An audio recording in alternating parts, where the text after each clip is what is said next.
Shalom, selamat pagi Bapak-bapak yang dikasihi Tuhan. Mari kita sama-sama melihat ke dalam Yohanes pasal yang ke-10 ayat 14 sampai 16. Kita bacakan demikian firman Tuhan, Yohanes 10 ayat 14 sampai 16. Judul perikopnya Gembala yang Baik. Akulah gembala yang baik, dan aku mengenal domba-dombaku, dan domba-dombaku mengenal aku. Sama seperti Bapa mengenal aku, dan aku mengenal Bapa, dan aku memberikan nyawaku bagi domba-dombaku. Ada lagi padaku domba-domba lain yang bukan dari kandang ini. Domba-domba itu harus kutuntun juga, dan mereka akan mendengarkan suaraku, dan mereka akan menjadi satu kawanan dengan satu gembala. Puji Tuhan, demikian firman Tuhan. Nah, kekasih Tuhan, satu hal yang luar biasa ketika Tuhan mengizinkan sesuatu terjadi seperti hari-hari ini, ya. Ada banyak hal yang bisa kita lihat, kita dengar, kita alami dalam hidup kita. Namun satu hal yang dapat saya tangkap dan saya bagian bahwa Tuhan sedang menuntun umatnya dan melatih anak-anaknya untuk mendengar suara Tuhan. Nah, kekasih Tuhan, di situ dikatakan bahwa Tuhan adalah gembala yang baik, gembala yang memelihara. Bahkan pemeliharaan Tuhan sempurna, tidak lagi diragukan. Bahkan Dia dikatakan memberikan nyawanya bagi domba-dombanya, untuk memberikan kehidupan bagi dombanya, memberikan jaminan yang luar biasa bagi masa depan domba-dombanya. Nah, dikatakan di situ juga Tuhan mengenal domba-dombanya, dan domba-domba Tuhan ini mengenal suara gembalanya. Nah, di situ juga dikatakan ada domba-domba dari kandang lain yang harus dituntun Tuhan. Nah, di hiruk pikuknya dunia ini di tengah berkrisis pandemi COVID-19 yang sampai hari ini kita belum bisa melihat kapan berakhir, kapan terlihat ujungnya. Mari kita terus berdoa dan berharap kepada Tuhan, karena hanya kepada Tuhan saja satu-satunya harapan saat-saat seperti ini. Ada begitu banyak suara di luaran sana, berita, informasi, baik itu informasi yang benar maupun informasi yang sifatnya hoax atau palsu, beredar, bermunculan lewat video, lewat audio, lewat berita-berita, lewat yang tertulis, yang bisa membisingkan telinga, mata, bahkan mata rohani kita. Namun kembali mari kita melihat ayat ini, bagaimana Tuhan ingin di saat apapun Tuhan ingin melatih anak-anaknya untuk mampu mendengar suara Tuhan. Nah, kekasih Tuhan, ada banyak peristiwa ya, PHK di mana-mana ya. Bahkan anak-anak Tuhan ada yang dirumahkan ya, ada banyak yang mengeluh ya. Sering kita jumpai, bahkan saya pun mendengar mereka berkata, baik omset menurun, diberhentikan, belum ada kejelasan. Bahkan ada yang bekerja tapi dikasih aturan ya, nggak boleh saudaranya datang ke rumah. Sampai saudaranya datang ke rumah, nanti dia bisa kena PHK. Kalau ada yang mengetahui saksinya, macam-macam Bapak Ibu dan saudaraku. Dan bahkan ada juga berita ya, yang hari-hari ini luar biasa menggoncang akibat dari krisis yang diakibatkan corona ini. Banyak pernikahan keluarga-keluarga diguncang. Di Wuhan ya, di provinsi di Cina itu, di daerah Wuhan itu, setelah corona kemarin berlalu ada 300 pasangan yang mengajukan permohonan cerai. Ya, menurut juga kantor berita Antara di Amerika, pernikahan perceraian naik 50%. Kemudian diberitakan oleh merdeka.com 750 pasangan suami istri mengajukan gugatan cerai, namun ini dipending oleh Pengadilan Agama kelas 1A. Nah, macam-macam, tetapi alasan yang paling kuat di antara tingkat perceraian, gugatan cerai itu muncul adalah karena mereka bertengkar, bosan melihat pasangan mereka di rumah ya. Karena apa? Karena kerja di rumah aja. Ya, biasanya ngelihat suami atau istri hanya sore sampai malam, nanti pagi kerja lagi. Tapi hari-hari ini diizinkan untuk bisa melihat 24 jam ya. Bukannya memperindah kemesraan dan mempererat hubungan keintiman, tetapi malah bertengkar dan akhirnya berujung perceraian. Nah, bahkan ada satu situs yang saya baca, dia sebar angket di webs. Kemudian dia bertanya, salah satu pertanyaannya, apa yang akan Anda lakukan setelah corona ini berlalu, krisis COVID-19 ini berakhir? Sebagian besar jawaban mereka, rating teratas yang ikut angket ini menjawab, kami segera menggugat cerai, katanya. Wah, luar biasa, krisis menghantam semua sektor termasuk keluarga. Nah, jika hari-hari ini anak-anak Tuhan ada di rumah untuk beribadah di rumah, biar setiap anak-anak Tuhan mendapat berkat perlindungan Tuhan sehingga keluarga mereka makin kuat, makin kokoh karena mereka taat mendengar dan melakukan firman Tuhan. Nah, di tengah ketidakpastian ini, Tuhan ingin memperjelas bahwa ada dua, saudaraku, dalam gambaran ini, yaitu domba dan juga kambing. Kalau kita melihat di Matius 25, di satu perikop yang berjudul tentang penghakiman terakhir. Di situ Tuhan berfirman di ayat 31 pasal 25, apabila Anak Manusia datang dalam kemuliaannya dan semua malaikat bersama-sama Dia, maka Ia akan bersemayam di atas tahta kemuliaannya. Lalu semua bangsa akan dikumpulkan di hadapannya dan Ia akan memisahkan mereka seorang daripada seorang, sama seperti gembala memisahkan domba dari kambing. Dan Ia akan menempatkan domba-domba di sebelah kanannya dan kambing di sebelah kirinya. Dan raja itu akan berkata kepada mereka yang di sebelah kanannya, mari kamu, hai kamu yang diberkati oleh Bapakku, terimalah kerajaan yang telah disediakan bagimu sejak dunia dijadikan. Namun apa yang dikatakan Tuhan, Bapak-bapak yang dikasih Tuhan, kepada orang yang di sebelah kirinya? Tuhan berkata bahwa Tuhan akan memberikan penghakiman kepada mereka yang ada di sebelah kirinya, karena mereka tidak pernah belajar untuk yang namanya mendengar suara Tuhan dan melakukan firman Tuhan dalam hidupnya. Nah, mendengar suara Tuhan tentu berbeda ya, hampir sama. Ada sedikit perbedaan dengan yang namanya kita bergaul dengan firman dalam Alkitab. Nah, orang yang mendengar suara Tuhan akan dalam keadaan-keadaan yang seperti krisis ya, seperti dalam kegelapan kita melihat Musa ya. Tuhan datang langsung memimpin umat Israel, tetapi hanya Musa yang mampu mendengar suara Tuhan, dan Harun tentunya ya, mendengar suara Tuhan. Sedangkan orang Israel lebih bising, lebih sibuk dengan keadaan mereka masing-masing. Disibukkan dengan keadaan kita hari-hari ini untuk menjaga jarak, menjaga ada di rumah dan lain sebagainya, jaga hidup pola bersih, itu penting dan harus kita lakukan. Tetapi mari kita sebagai gerejanya, sebagai anak-anak Tuhan, jangan sampai kita kehilangan tujuan Tuhan ya, tujuan utama Tuhan bagi kita anak-anaknya untuk mengerjakan panggilan dan rencananya dalam hidup kita. Krisis ini bersifat sementara. Nah, kalau saudara dengar berita-berita yang lain, maka saudara akan dikagetkan, ke depan akan ada krisis yang lebih besar. Ke depan akan ada krisis yang lebih besar ya. Itu sudah dituliskan dan berita-berita itu sudah beredar kalau kita mau selektif, mau membaca dan meluangkan waktu untuk membacanya. Nah, kekasih Tuhan, namun mari kita kembali melatih kepekaan apa yang Tuhan ingin kita kerjakan hari-hari ini, sehingga ketika pandemi ini berlalu, oleh karena pertolongan Tuhan, kita tidak kehilangan rencananya dalam hidup kita. Kita tetap mampu mengerjakan apa yang Tuhan mau dalam kehidupan kita. Nah, apa sih perbedaan saudara antara domba dengan kambing? Nah, ada banyak perbedaan ya, mungkin yang dulu pernah menggembalakan domba dan kambing mungkin tahu. Tapi yang jelas secara biologis dapat diuraikan, perbedaan domba dengan kambing itu ya jelas bedanya bulunya, warnanya. Jelas bedanya ada ya, domba kalau dia ada yang nggak punya tanduk, tapi kalau punya tanduk, tanduknya melengkung ke bawah. Kemudian kalau kambing tanduknya ke atas, buntutnya juga beda, makannya juga beda. Nah, yang menarik adalah bahwa perbedaan yang menarik buat saya dua hal.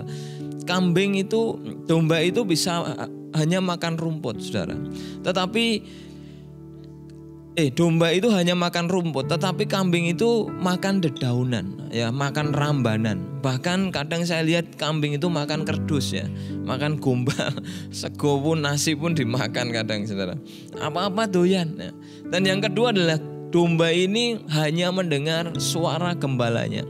Kalau mendengar suara manusia tapi itu orang asing bukan gembalanya, maka mereka akan ketakutan dan lari. Dua hal ini yang unik, yang luar biasa, yang membedakan domba dan kambing. Ini gambaran, dan Tuhan mengatakan bahwa hanya domba yang akan ada di sebelah kanan Tuhan, berdiri di sebelah kanan Tuhan dan menerima kemuliaan janji yang disediakan Tuhan. Tetapi kambing akan menerima penghukuman kekal. Maka pastikan kita ke gereja hari-hari ini mencari Tuhan dengan sungguh-sungguh, dengan konsisten, agar kita akhirnya menjadi domba dan bukan kambing. Karena jujur harus dikatakan gak semua yang datang ke gereja adalah domba. Tetapi suatu hari ketika kita mengakhiri hidup menghadap Tuhan, mari pastikan sama-sama bahwa kita adalah domba-dombanya Tuhan yang nanti akan berdiri di sebelah kanan dan menerima mahkota kemuliaannya. Salah satu cirinya yang tadi saya katakan adalah mendengar suara gembalanya. Kalau bukan suara gembala itu orang asing, maka domba akan pergi dan lari ketakutan. Nah, bagaimana mendengar suara Tuhan, kekasih Tuhan? Orang yang mendengar suara Tuhan itu ada ciri-ciri tandanya. Yang pertama, suara Tuhan itu akan membuat damai sejahtera. Nah, ada juga firman Tuhan, tapi justru membuat anak-anak Tuhan ketakutan. Malah tambah takut. Pak, saya takut baca kitab Wahyu. Kenapa? Ya itu kan ya juga suara Tuhan kan? Itu firman Tuhan. Tapi kenapa takut? Takut kenapa? Karena nggak siap menerima realita kenyataan itu. Kalau sebagai domba-dombanya Tuhan, siap mendengar suara gembala, peka mengenal gembalanya, maka apapun firman, maka akan membuat hati kita damai sejahtera. Ada ketentraman dalam batin kita. Yang kedua tandanya adalah kalau itu suara Tuhan akan membuat cara berpikir kita seperti pikirannya Tuhan. Pikiran yang dipenuhi dengan kasih, bertindak dengan kasih, dan perkataannya penuh dengan pengharapan. Ya, bukan mematahkan, bukan melemahkan, tetapi penuh dengan pengharapan, penuh dengan teguran tapi sesuai firman Tuhan, ya. Bukan dari hatinya sendiri. Tapi juga yang menjadi tanda bagi orang yang dari suara Tuhan ini adalah orang yang mendengar suara Tuhan hidupnya akan lebih terarah pada rencana Tuhan. Akan fokus kepada Tuhan, fokus kepada setiap rencana Tuhan di dalam hidupnya. Nah, itu beberapa tandanya, kekasih Tuhan. Nah, sekarang bagaimana cara anak-anak Tuhan dapat mendengar suara Tuhan? Nah, kalau tadi 3 hal itu tandanya. Nah, sekarang bagaimana kita dapat mendengar suara Tuhan? Yang pertama adalah mari kita menyelaraskan hidup kita dengan Alkitab, dengan firman Tuhan. Kita bisa mendengar suara Tuhan ya lewat mungkin penglihatan, lewat mimpi, lewat macam-macam dalam kehidupan anak-anak Tuhan. Tetapi kalau itu tidak selaras, tidak sama dengan Alkitab firman Tuhan, saya pastikan itu palsu dan bukan dari Tuhan. Celakanya ada banyak orang yang bersaksi, saya melihat suara, saya mendengar suara Tuhan, saya melihat Tuhan, tetapi hidupnya jarang membaca Alkitab, jarang melakukan firman Tuhan. Nah, kekasih Tuhan, firman orang yang mendengar suara Tuhan pasti hidupnya selaras dengan Alkitab atau firman Allah. Yesaya 50 ayat 4 sampai dengan 5 mengatakan, Tuhan Allah telah memberikan kepadaku lidah seorang murid, supaya dengan perkataan aku dapat memberi semangat baru kepada orang yang letih lesu. Setiap pagi ia mempertajam pendengaranku untuk mendengar seperti seorang murid. Tuhan Allah telah membuka telingaku dan aku tidak memberontak, tidak berpaling ke belakang. Kekasih Tuhan, Yesaya mengatakan bagaimana telinganya dipertajam dengan dia membaca firman Tuhan, membaca Taurat Tuhan setiap hari, sehingga telinganya, lidahnya, hidupnya menjadi terlatih dengan firman itu. Firman harus menjadi batu uji dasar tempat berpijak, batu uji segala sesuatu dalam kehidupan anak-anak Tuhan. Boleh dengar suara Tuhan secara pribadi, boleh lihat penglihatan, tetapi mari uji dengan firman Tuhan. Nah, kekasih Tuhan, berbicara tentang menguji dengan firman Tuhan atau Alkitab ini ada beberapa cara. Kalau kita yang pernah sekolah di teologi akan diajar hermeneutik. Ada proses hermeneutik yang begitu ketat, ya, sehingga ada banyak gereja yang menghasilkan doktrin-doktrin yang beberapa berbeda. Dan itu dijadikan perdebatan kuat untuk melakukan perdebatan dan merendahkan, menyerang satu dengan yang lain.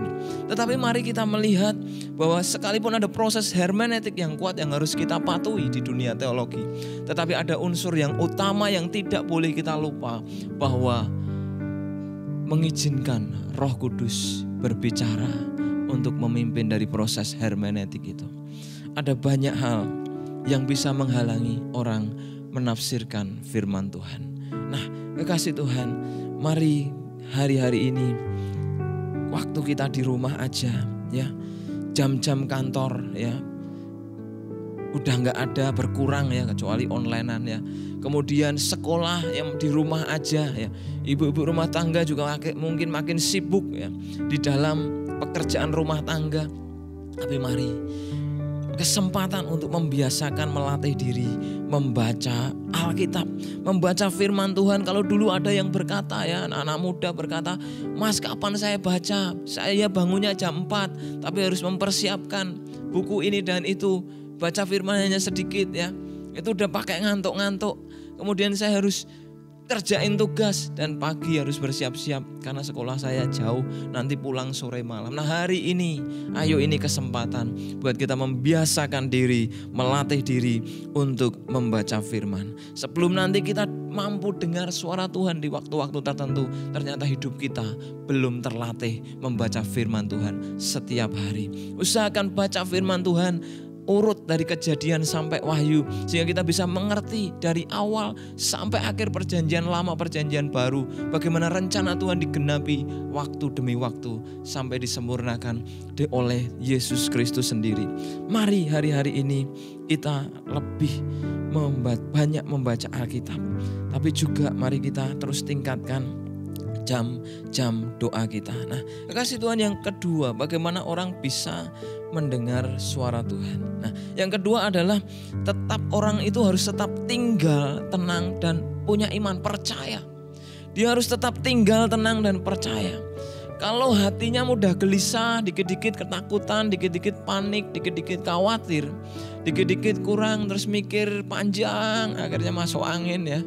Virus mudah datang dan menyerang. Nah, orang harus tinggal dan tenang dulu.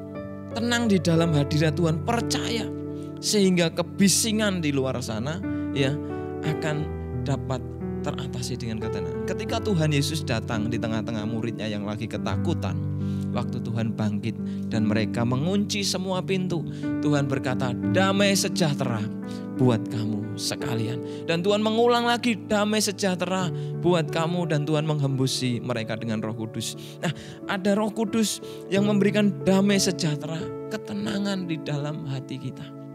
Maka daripada memikirkan berita-berita, ya, hari ini narapidana saudara 30.000, ya, kemarin itu beberapa waktu yang lalu dikeluarkan, ya, sehingga muncul meme Spanyol, ya, untuk menangani COVID-19 mengeluarkan banteng, ya. Kemudian mana lagi itu, Rusia mengeluarkan harimau dan singa.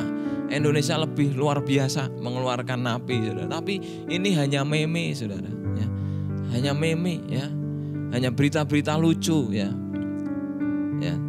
Tidak terbukti kebenarannya, sekalipun memang itu fakta Indonesia mengeluarkan napi, tapi tujuannya bukan itu. Tujuannya jauh lebih baik, lebih sehat. Tapi orang banyak ketakutan. Maka mari kita tetap tenang dalam hadirat Tuhan. Orang tenang dalam hadirat Tuhan melatih lewat doa, ya, lewat ketenangan hidup, ya, lewat menyendiri bersama dengan Tuhan, ya, menyendiri dalam jam-jam doa, dalam merenungkan kebaikan-kebaikan Tuhan, dengan melatihnya mengatakan kata-kata ucapan syukur, ya, ya, mengatakan perkataan-perkataan iman dan janji Tuhan dalam hidup kita, ya.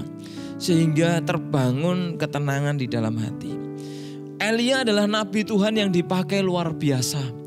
Tetapi suatu hari ya, Elia gak mampu dengar suara Tuhan ketika dia ketakutan mendengar ancaman Isabel mau membunuh dia. Dia lari ke gunung Tuhan dan kemudian dia mencoba berdoa, Tuhan perdengarkan suaramu. Badai datang, angin ribut datang, suara yang keras datang, tetapi Tuhan tidak berbicara. Tetapi waktu angin sepoi-sepoi datang, Tuhan berbicara. Di dalam ketenanganlah Tuhan berbicara. Maria lebih memilih tinggal di kaki Tuhan, di hadirat Tuhan, daripada dia menyibukkan. Ada waktu-waktunya kekasih Tuhan kita sibuk dengan pekerjaan. Ada waktu-waktunya kita sibuk mengurus keluarga. Kita sibuk mengurus pelayanan, ya melayani Tuhan. Tetapi harus ada waktu bagi kita untuk tetap menyediakan waktu, tetap tinggal tenang di dalam hadirat Tuhan. Disinilah kekuatan Tuhan akan mengalir dalam hidup kita. Yang ketiga, bagaimana orang bisa mendengar suara Tuhan adalah orang itu memiliki namanya spirit ketaatan atau roh ketaatan di dalam dirinya. Tuhan hanya akan berbicara kepada orang-orang yang taat, saudara. Tuhan tidak akan berbicara kepada orang-orang yang memberontak sekalipun tiap hari baca firman. Kalau pada dasarnya sudah memberontak, sudah ngeblok dulu di dalam hati dan pikirannya, ini yang benar, ini yang betul. Tentu firman Tuhan Alkitab yang menjadi batu uji utama. Tetapi ada banyak orang yang baca firman tetapi gak mau lakuin firman, gak mau kerjakan apa yang Tuhan mau, yang hari-hari ini ingin Tuhan kerjakan dalam hidup mereka. Maka kekasih Tuhan, kita harus punya roh ketaatan atau spirit ketaatan itu. Tuhan bekerja di hati orang yang taat, bukan yang memberontak. Tuhan kemudian memilih Daud dan menolak Saul karena terbukti Saul memberontak. Saul tidak taat. Dia udah lakukan, dia udah taklukkan Amalek, tetapi tidak taat sepenuhnya. Alkitab katakan orang yang tidak taat sepenuhnya atau taat setengah itu sama dengan tidak taat. Maka hari-hari ini kalau kita belum bisa taat sepenuhnya, mari kita latih terus untuk taat sepenuhnya. Sulit saudara untuk taat sepenuhnya, tapi hari-hari ini Tuhan beri kita kesempatan untuk taat melakukan firman Tuhan, sehingga akan tercapai dalam hidup kita hati dan kehidupan yang taat kepada Tuhan. Bukan hati yang memberontak, tetapi hati yang taat, hati yang lemah lembut. Nah, kita tahu saudara, ada banyak hal yang bisa menghalangi suara Tuhan di dalam hati, dalam ketaatan ini saudara. Nah, salah satunya adalah pada zaman Eli saudara. Zaman Eli ya, zaman Samuel pertama kali dia dipanggil Tuhan. Samuel yang masih kecil, masih muda, tinggal di dalam hadirat Tuhan. Kebiasaannya baca firman. Dia tinggal tenang dekat dengan tabut Tuhan, di hadirat Tuhan. Tetapi juga dia membiasakan hidup di dalam ketaatan. Kenapa? Di tengah-tengah hidup Imam Eli yang taat setengah kepada Tuhan, ya berprinsip teologi abu-abu. Apalagi anak-anaknya Hofni dan Finehas gak mau lakuin firman, jelas-jelas menentang, memberontak kepada firman. Tidak ada keteladanan di dalam kehidupan imam-imam yang mengelilingi hidup Samuel. Tetapi yang luar biasa, Samuel tetap berprinsip mau taat dengar suara Tuhan. Dia melatihnya. Bahkan ketika dia belajar dengar suara Tuhan, dia tanya pada Eli, "Bapak panggil saya kah?" Eli berkata, "Tidak nak, kembali tidur." Kedua kali Tuhan berbicara, kemudian dia datang pada Eli lagi, "Tuhan, Bapak panggil saya kah?" "Tidak nak, tidurlah lagi." Ketiga kali Samuel datang pada Eli. Dan Eli tahu, sekarang kamu tidur nak, nanti kalau ada suara lagi, kamu bilang, "Tuhan, ini hambamu siap untuk mendengar." Nah, bahkan Samuel melatih pendengaran dengan bertanya. Termasuk bertanya kepada siapa saja. Termasuk Eli yang taat setengah ini saudara. Ada kehidupan Eli yang baik tentunya. Tetapi dia taat setengah. Sehingga hidupnya pada zaman itu Israel penglihatan jarang. Firman Tuhan jarang. Tetapi aneh saudara. firman Tuhan justru diperdengar, suara Tuhan justru diperdengarkan kepada seorang yang masih sangat muda. Dan saya mendapati saudara di Alkitab ya, hanya Samuel ini yang dituliskan dari hidupnya sejak kecil. Berkata ia besar di hadapan Tuhan dan ia disukai Tuhan dan semua orang. Seperti yang terjadi pada Tuhan Yesus. Mari hari-hari ini anak-anak muda, orang-orang tua, didik anak-anak saudara untuk dan didik diri kita juga untuk memiliki hati yang punya ketaatan. Karena pada dasarnya melatih ketaatan itu sangat sulit. Ya, orang sejak lahir, anak sejak lahir cenderung mereka enggak taat. Pada dasarnya ketaatan bukanlah sesuatu yang ada dan bertumbuh dengan sendirinya. Ketaatan harus dibentuk, dilatih dengan keras dan ketat dan disiplin. Basic naluri manusia sejak kecil selalu menolak. Saya melihat anak saya, ya, sejak dia bisa belajar ngomong, saya kasih tahu ini, dia bilang tidak. Saya kasih tahu tidak, dan sampai hari ini setiap kali saya bilang, ya, kami orang tuanya bilang, dia selalu berkata tidak. Tapi kami tarik tangannya, kami bawa dengan kasih pelan untuk mengerjakan. Memang seorang anak kecil harus dengan tindakan fisik, ya, karena masih kecil belum mengerti. Tapi nanti kalau bertumbuh makin besar, kita sebagai orang tua akan sangat kesulitan. Kalau mereka sudah remaja bahkan pemuda, akan ada banyak pemberontak-pemberontak yang kuat. Latih sejak muda, sejak kecil, sehingga taat kepada Tuhan dan firman-Nya. Sehingga hidup generasi muda dan anak-anak kita adalah generasi yang seperti dikatakan Yeremia. Tuhan memanggil Yeremia sejak masih dalam kandungan. Biar hari-hari ini saat kita di rumah, kita melahirkan generasi-generasi yang akan membangkitkan seperti generasi Yeremia. Generasi yang ke depan, ya, yang hari ini sejak dalam kandungan, yang masih dalam kandungan, yang masih kecil di rumah, yang masih sekolah, ke depan akan jadi generasi yang taat melakukan firman Tuhan. Nah, mari kita terus latih hari demi hari. Bangun ketaatan, ya. Kalau mungkin gagal, ya, kita mulai lagi. Kita cari Tuhan lebih sungguh lagi. Kita kerjakan lagi. Kita berlari lagi lebih kuat. Ya, seperti Samuel, sehingga dia mengerjakan ketaatan, sehingga dikatakan dia makin besar di hadapan Tuhan, makin disukai baik di hadapan Tuhan maupun di hadapan manusia.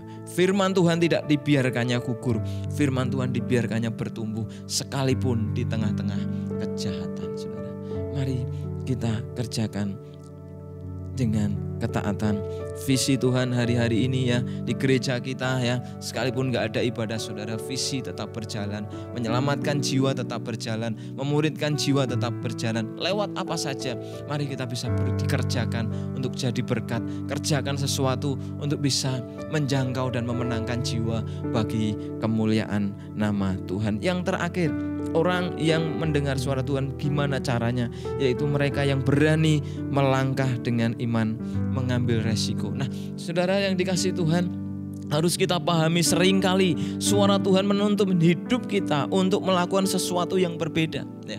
Pada dasarnya berbeda dengan dunia, ya, tentu ada yang sama. Jadi kita harus berpikir seimbang. Enggak semua yang ada di dalam dunia berbeda, karena dunia juga diciptakan Tuhan. Dunia juga milik Tuhan. Dunia juga bagian dari rencana Tuhan. Maka ketika kita ditantang berbeda dengan keputusan dunia yang hari-hari ini, mari kita berani hidup dalam perubahan, mengambil langkah, ya, berani berbeda saat dunia menawarkan yang berbeda dengan firman, yang mencoba untuk kita menolak dan memberontak terhadap firman. Mari kita berani melangkah berbeda, mengambil keputusan berbeda dari dunia, lebih menuruti firman Tuhan. Nah, di sini mari kita juga mampu untuk melakukan firman, menjadi pelaku kebenaran di dalam kehidupan sehari-hari. Nah, tadi contohkan Samuel bahkan berani melangkah, ambil resiko besar, ya. Saya yakin pasti dia dianiaya oleh Hofni dan Pinehas yang jahat. Suruh ini, suruh itu, ya. Bujangnya aja disuruh, ayo ambil dulu dagingnya, pakai garpu, belum matang rawo, cucuk ambil, ya kan. Saya yakin juga Samuel ini dididik sama mereka berdua. Dan Samuel tentu dia akan bersembunyi lari kemana-mana, sehingga dia hanya mau melakukan firman.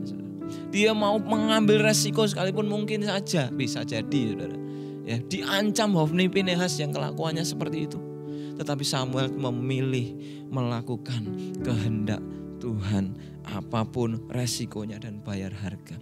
Mungkin hari-hari ini saudara dibingungkan dengan masalah-masalah yang penting dalam dunia pekerjaan, usaha saudara.